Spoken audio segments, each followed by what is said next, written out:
In this video, I'll show you how to fix the "sorry, something went wrong" error on Facebook. Let's get started. First, open your browser and click on the three dots in the top right. Go to Settings. Now click on Privacy and Security. Scroll down and select Third-party cookies. Then click on See All Site Data and Permissions. In the search box, type Facebook.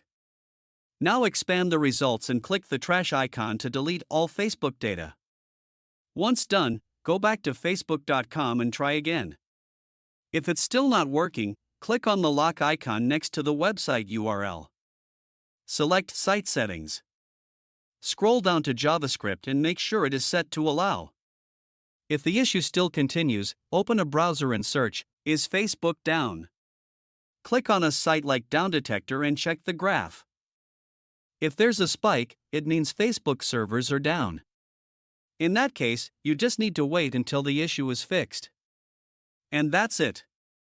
That's how you can fix the Facebook "something went wrong" error. If you find this helpful, don't forget to like and subscribe.